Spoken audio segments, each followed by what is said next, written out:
Welcome, English 1102 friends. This is a video going through the story Death by Landscape by Margaret Atwood, part of the Nature and Settings module. And this is obviously a setting-focused story. I mean, the title even tells you this is a story about a landscape.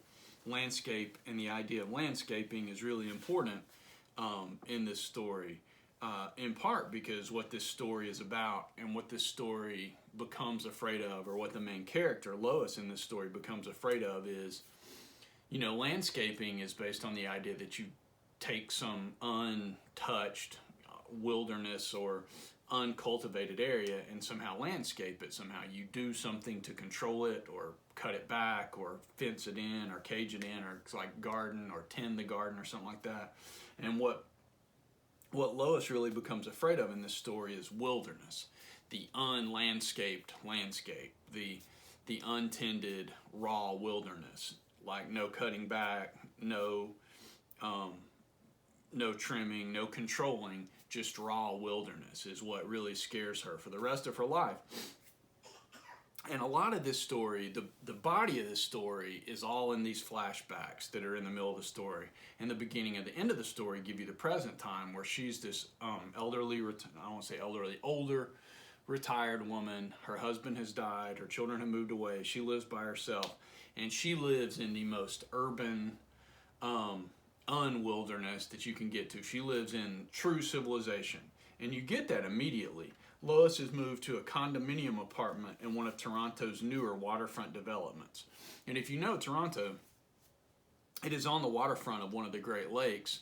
But what she gets when she lives in this condominium is no nature, no wilderness. She is relieved not to have to worry about the lawn, or about the ivy pushing its muscular little suckers into the brickwork, or the squirrels gnawing their way into the attic.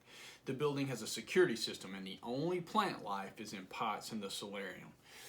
She is as far away from nature and wilderness as you can get. She's glad she's been able to find an apartment big enough for her pictures. And the only wilderness that she gets are these depictions, these pictures, these images of wilderness. And you find out as the story goes along what all these images have in common is they are images of what she's been haunted by her whole life. The sort of landscape that her friend Lucy died in. And these are almost pictures of Lucy, except Lucy is inside them hiding somewhere.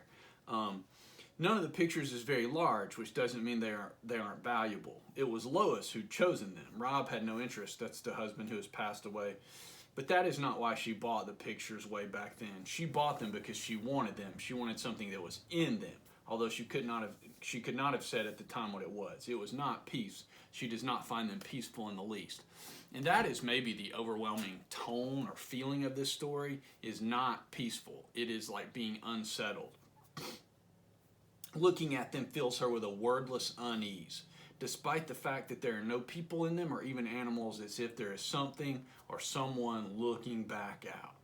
And then you get the jump into the flashbacks. When she was 14, Lois went on a canoe trip.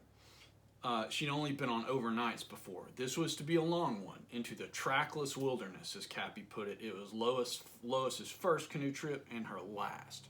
And so here we go. We're back. Now we're jumping back to the summer trip.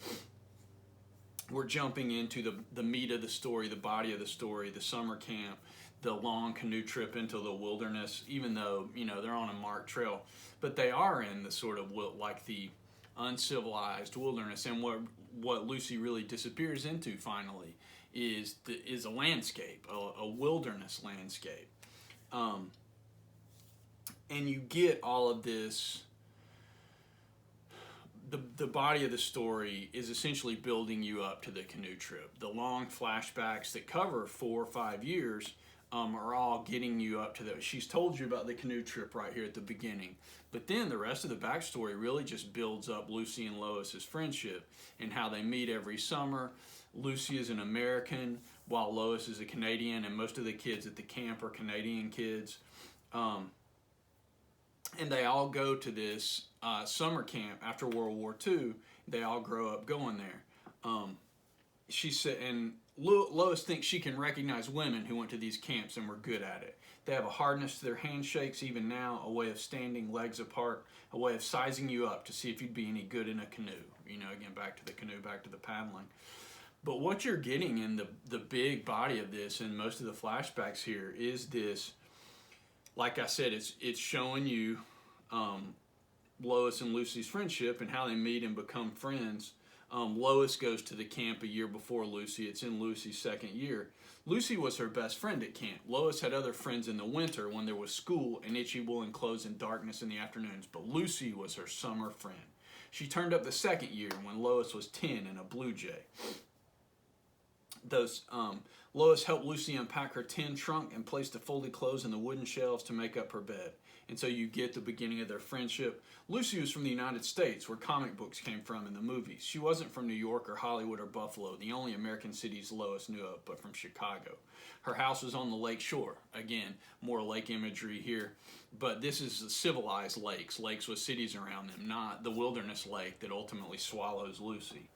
Her house was on the lake shore and had gates to it and grounds. They had a maid all the time. Again, the distinction between landscape, like landscape that's taken care of and tended to and garden, versus wilderness landscape. Lois's family only had a cleaning lady twice a week. So these are both people who are like from the city and from urban atmospheres. And so the wilderness is different to them. The only reason Lucy was being sent to this camp was that her mother had been a camper here. Her mother had been a Canadian once, but had married her father. And so this is how Lucy ends up at the camp with all these Canadian girls. And you get all this, both Lois and Lucy are only children, and so as they become friends, they pretend that they're sisters. This is a bad beginning, but Lucy was good-natured and accepted Camp Manitou with the same casual shrug with which she seemed to accept everything. She would make the best of it without letting Lois forget that this is what she was doing. And again, there is this bunch of Lucy scratching her mosquito bites. It's all designed to emphasize how both of these girls are really not woodsy wilderness people. And you get this sort of history of Lucy as Lois and Lucy grow up, and every year they see each other, and Lucy is a little different. You see Lucy burning her sanitary napkin at one point in this. And then later, this year, and this is the year that Lucy finally disappears, this year Lucy is different again, slower, more languorous. She is no longer interested in sneaking around after dark, purloining cigarettes. She is pensive and hard to wake in the morning. She doesn't like her stepfather. She thinks her mother may be having an affair. She hates her private school. She has a boyfriend who is 16. She describes to Lois what it feels like when he kisses her. And you get all of this, them slowly growing up and going from 9 and 10-year-old kids to like adolescents and then early teenagers. Lois has little to offer in return. Her own life is placid and satisfactory, but there's nothing much that can be said about happiness. You're so lucky, Lucy tells her a little smugly. She might as well say boring, because this is how it makes Lois feel. And what you were getting is, Lois's life is sort of picture perfect. And Lucy has some problems, but they're sort of typical adolescent drama. Your parents get divorced and remarried, and she has a boyfriend. There's no real problems. And Lois's life is essentially picture perfect. It's this sort of standard urban or suburban happy life for her. Lucy is apathetic about the canoe trip, so Lois has to disguise her own excitement. And Lois is even excited about this canoe trip. Lucy's indifferent to it, like she becomes indifferent to everything. But Lois is excited about it and has this sort of perfect life, and what is going to happen on the canoe trip is going to upset her perfect life, and sort of the irony of her excitement is like this is going to be the trauma that defines the rest of her life. She's going to spend the rest of her life wondering what happened to Lucy when Lucy disappears off the cliff. And you get, let's jump back here. You get them on the canoe trip. They go away from the camp. You get this long description of this summer camp ceremony before they leave. Looking back on this, Lois finds it disquieting. And they get them going. See if we can find where they get them going. At breakfast the next morning, they set out from the main dock in the canoes, 3 in each. The lipstick stripes have not yet come off completely and still show faintly pink. they wear their white denim sailing hats, and here they are leaving, going on this long, week-long canoeing trip, a longer trip than any of them have been on. This is sort of the big trip at the end of your last year. It's like the big trial and the big treat that you get for being a camper, being one of the oldest group of campers. And Lois and Lucy are sort of playing around in the canoe. And then you get they stopped for lunch at the next of the named campsites. Lookout Point. It was called this because although the site itself was down near the water on a flat shelf of rock, there was a sheer cliff nearby and a trail that led up to the top. The top was the lookout, although what you were supposed to see from there was not clue. Kip said it was just a view. Here's the cliff that Lucy's going to eventually fall off of.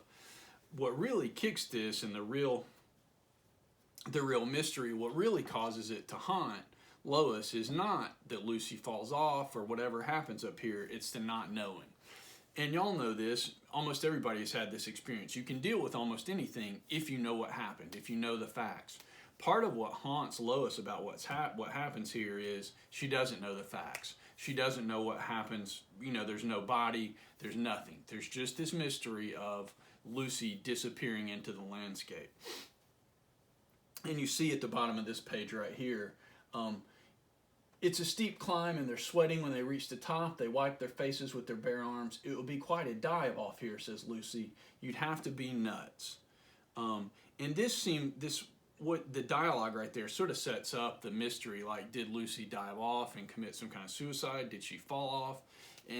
And the story just doesn't tell you because Lois doesn't know. Like, the story gives you the same thing that Lois gets, this unanswered mystery of the landscape just sort of swallowed her.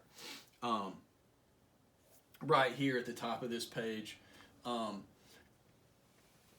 I really have to pee, she says. You have toilet paper, says Lois, who is never without it. She digs in her shorts pocket. Thanks, says Lucy.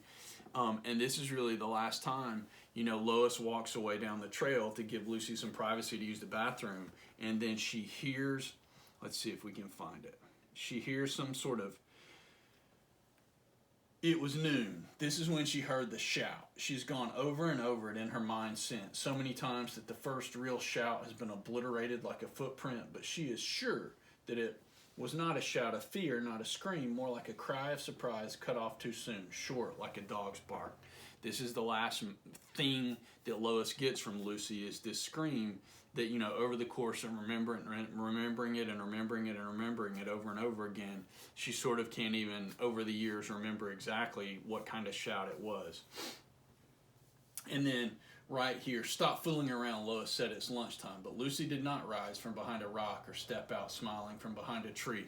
And later, as she's haunted by this the rest of her life, you see Lois thinking she's somewhere behind a tree or behind a rock or in the water or something like that. That's what she get, you get all those paintings that she collects, and it's because she's thinking Lucy's just behind something in the painting. Lucy is hiding behind something in these paintings. She goes back down and tells the counselors what's happened. They all come up and look for Lucy, but Lucy's just gone. She's been swallowed up by the landscape. Maybe she fell in the lake. Maybe she fell and they just couldn't find her. Nobody knows. They have to canoe back to the camp and tell Cappy, the lady that runs the camp, what happened. And you find out that this sort of scandal caused the whole camp to close down. Lois is only 13, but it doesn't take her long to figure out that Cappy is not including herself in any of this. By we, she means Lois. She's accusing Lois of pushing Lucy off the cliff. And Cappy is accusing Lucy because is accusing Lois because she, just like Lois, needs some kind of answer or resolution to what happened here. But what you get is nobody ever gets any resolution. It's all just this sort of horrible mystery, this dark mystery that Lucy just disappears off the face of the earth. Lucy disappears into the landscape, and it kills the camp, and it ruins Cappy's life. This is the thing that she's been doing. But it also haunts Lois for the rest of her life. She doesn't want to be around wilderness. Her family, her husband owns a cottage in the wilderness, and she'll never go there.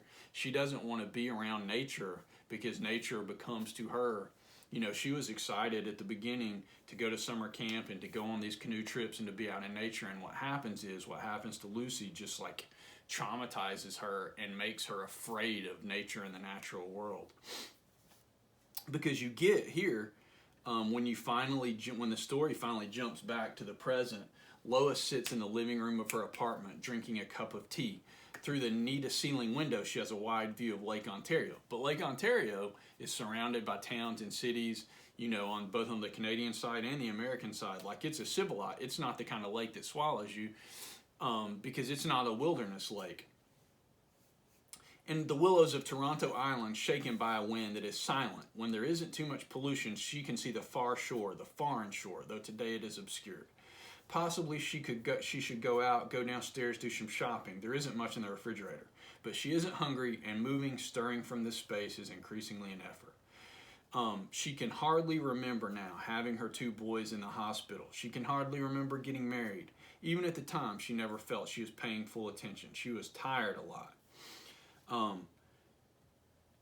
Her own and another shadowy life that hovered around her. The life of what would have happened if Lucy had not stepped sideways and disappeared from time. And then you get she would never go up north to Rob's family cottage. And then you get the last portion of the story where we've jumped back into the present, and the story slowly reveals to you that this damaged Lois for life, and now she is just sort of haunted by what happened, and not even necessarily what happened, but the not knowing, the sort of Lucy falling off the face of the earth. Maybe if they could cut it all down, drain it all away, they might find Lucy's bones sometime wherever they are hidden. A few bones, some buttons, the buckle from her shorts. But a dead person is a body. A body occupies space. It exists somewhere. You can see it. You can put it in a box.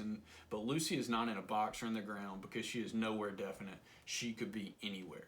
Everyone has to be somewhere, and this is where Lucy is. She is in Lois's apartment, in the holes that open inward on the wall. Not like windows, but like doors. She is here. She is entirely alive. And that entirely alive, that last line is, Lucy has lived forever inside Lois, haunting her because of the mystery, the sort of not knowing where Lucy went and what happened to her. This sort of traumatizes Lois and changes the course of her life, or at least changes her perspective, because she has this unanswered questions sort of hanging over her like a cloud or like a shadow, this sort of shadow life of what happened to Lucy and what might Lucy be, or where might she be, or what might she be doing. So this fits into the nature and settings because this is a person whose life is sort of defined by nature and wilderness, like not nature some little park or something, but the raw wilderness that is dangerous and might swallow you up, and becomes this thing that seemed like a fun place for Lois up until this moment, becomes this dangerous thing that she doesn't want to be in or around at all the rest of her life. And so this is this story about how nature has this sort of threat to it, and it might just swallow you up, especially out in the sort of wilderness like this. Margaret Atwood, who wrote this story, still alive, very famous Canadian writer, most famous now for writing The Handmaid's Tale, if you know that story. But this is one of her most famous stories, and it is set, a lot of Margaret Atwood stories are set in this area where in that little area of Canada, just to the west of Niagara Falls, and this story is too. Obviously, the summer camp is a little further north, up in the Canadian wilderness north of that area.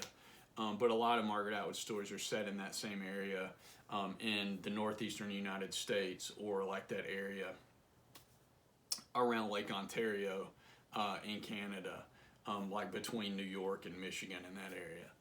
If you have questions about Margaret Atwood or about this story, and understandably, if you have questions about this story, this is a true mystery story, and this is one of the things that Margaret Atwood is famous for writing, is this sort of things feel unsettled, or people feel eerie, and they're the sense of danger and threat. You get that a lot in Margaret Atwood stories. So if you've got questions about her or about this story, just be in touch. Otherwise, I hope this helps you understand this sort of mysterious story. Thanks.